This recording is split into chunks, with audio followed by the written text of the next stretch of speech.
It was the day before Thanksgiving, and I was excited about having my best friend over for a big feast. I wanted everything to be perfect, so I sent a text to what I thought was her number, inviting her and her family over for some turkey and pumpkin pie.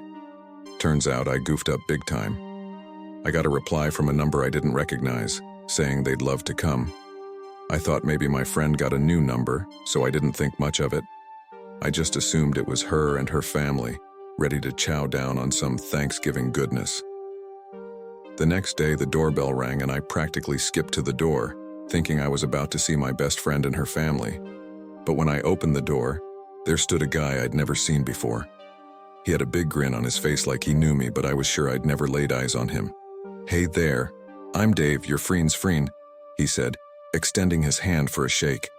I was a bit confused, but I didn't want to be rude, so I shook his hand and invited him in. He seemed friendly enough, and I figured maybe my friend had mentioned me to him or something. As we sat down to eat, I noticed something was off about Dave. He kept glancing around the room like he was scoping the place out. I brushed it off, thinking maybe he was just a little nervous being in a stranger's house. But as we finished our meal, things took a dark turn. Dave excused himself to use the restroom, and that's when I heard a noise coming from upstairs. I went to check it out, and to my horror, I found Dave rummaging through my bedroom. "Hey, what are you doing?" I shouted, my heart pounding. He looked up at me, a sly grin on his face. "Just looking for the bathroom, got turned around, my bad." I knew he was lying, but I was too scared to confront him. Instead, I went back downstairs and tried to act like everything was normal. But deep down, I had a bad feeling about this guy. To make matters worse, Dave wasn't alone. He had a girl with him, and they both started asking strange questions, like where we kept our valuables and if we had any security systems. I was starting to put two and two together, realizing that these people weren't here for Thanksgiving dinner.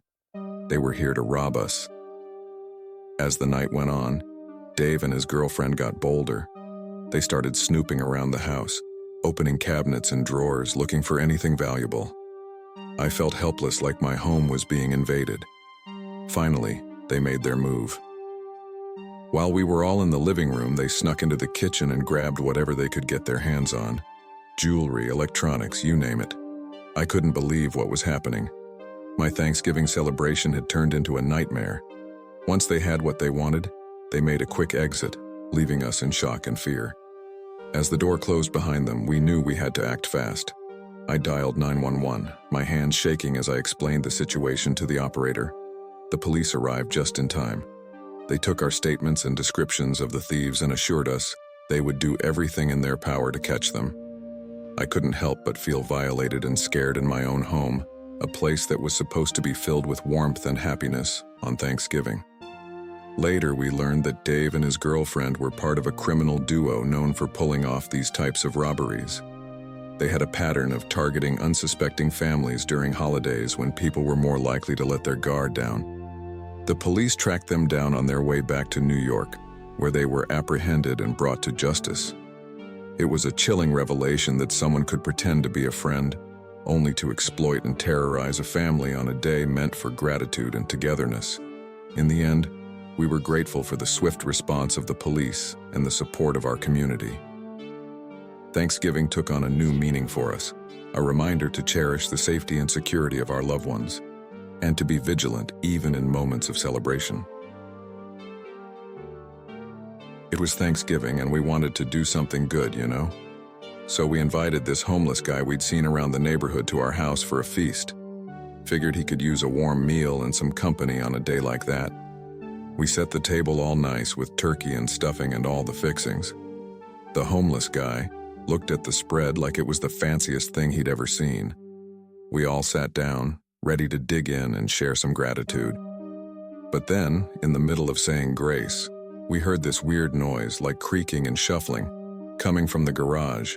We all looked at each other, wondering what in the world was going on. My heart started pounding like a drum as we got up to check it out. As we opened the door to the garage, we saw these two guys wearing dark clothes and carrying guns. I felt my stomach drop. They looked at us like they'd just found a jackpot or something. "Hey, don't make a move. "Just give us everything you got," one of them said, all cold and mean-like. I could feel the fear spreading through the room, like a shadow creeping in. They weren't here for Thanksgiving dinner. They were here for something much darker. The guys ordered us to hand over our jewelry, wallets, and anything that glimmered. They weren't satisfied with just that, though. They demanded the keys to our car, too, like they were planning to take off with our whole lives. That's when the homeless guy we invited, he didn't back down. I never caught his name, but he had this look in his eyes like he'd been through some serious stuff. He stood up from the table, his fists clenched.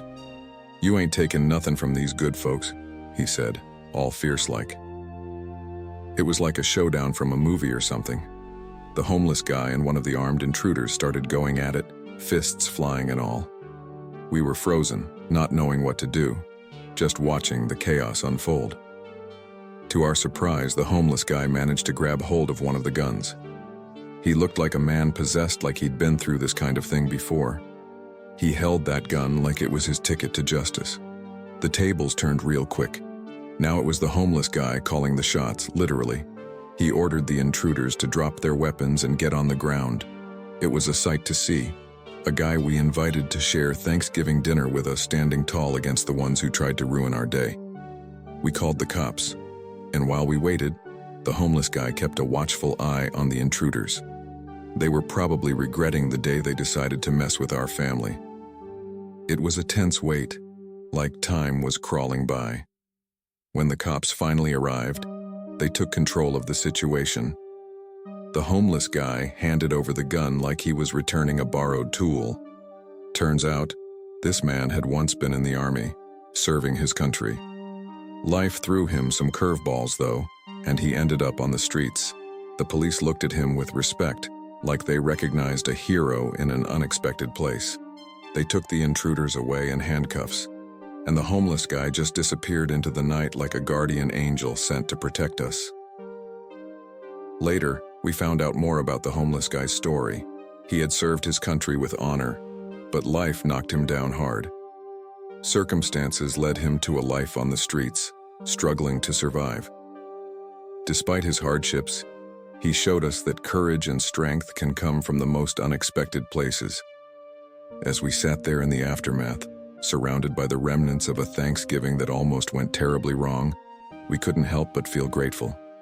Grateful for the kindness of a stranger who fought to protect us, grateful for the police who arrived just in time, and grateful for the unexpected hero who showed us that everyone has a story, and sometimes it's the ones you least expect who hold the most strength.